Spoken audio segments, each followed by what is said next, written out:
Business Vocabulary Series, Part 1, The Pitch. Okay, thanks for joining me for a 3-part English Business Vocabulary Series, where our focus is on vocabulary that will be shown in all 3 parts and used in an actual story involving an investment bank, a private equity firm, and a law firm that are all tied together by one common deal. So the pitch is the first foray into the story, and I hope that you will read each part of the story because you will become extremely familiar with the chosen vocabulary by seeing it continuously over the whole 3-part series. So let's get started. Part 1, The Pitch. The conference room at Dawson Capital, a boutique investment bank, buzzed with the muted intensity of a high-stakes meeting. Annie Marshall, the lead associate, clicked through the final slides of the pitch deck on the large screen. The deck was a masterpiece of visuals, charts, and bullet points, crafted to entice Granite Ridge Partners, a prestigious private equity firm, to greenlight the acquisition of an emerging tech company, Novosphere Solutions. "This deal is a no-brainer," Annie said, her tone confident but measured. Novosphere's proprietary AI algorithms are revolutionizing supply chain efficiency, and our valuation model projects exponential growth over the next 5 years. Seated across from her was James Warner, a senior partner at Granite Ridge. His piercing gaze flicked from Annie to the Excel sheets projected on the screen.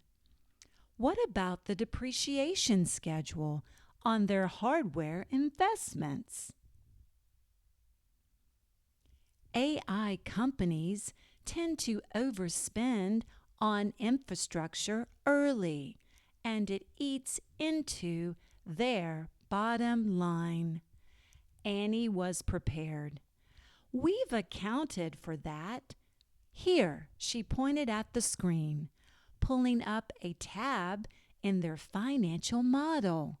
"The projected depreciation is baked into the EBITDA calculations.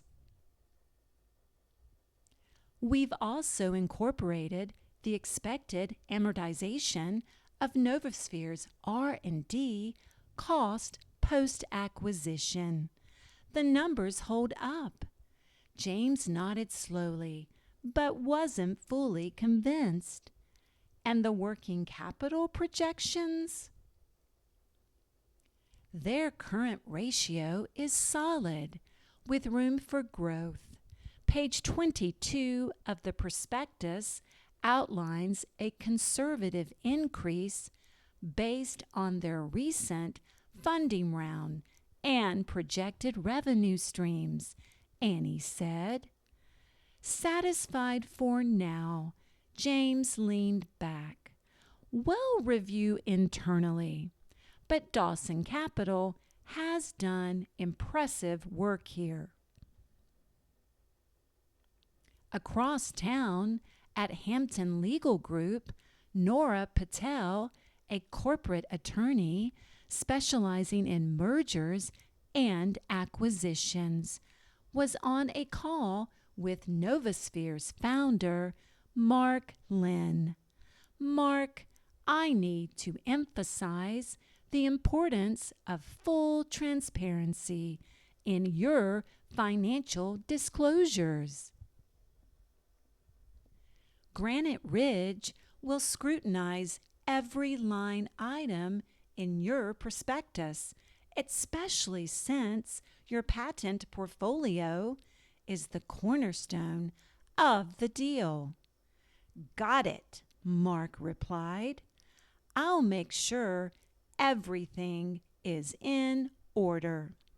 Annie's nerves buzzed as the meeting adjourned, but her exterior remained cool. As the Granite Ridge team filed out, she caught her breath and ran through the numbers again on her laptop.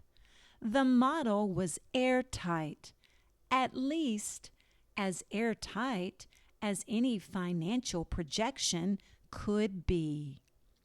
But she couldn't shake the feeling that James wasn't entirely sold.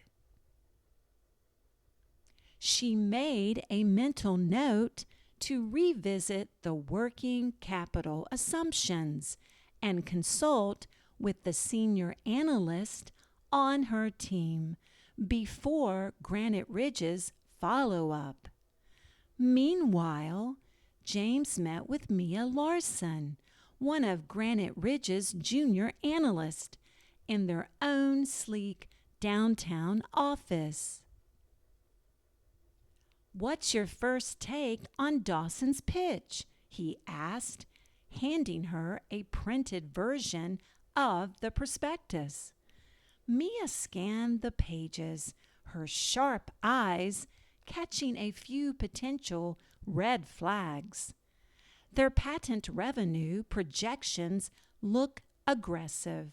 It's worth exploring whether Novasphere's IP is as exclusive as they claim, she said, making notes in the margins.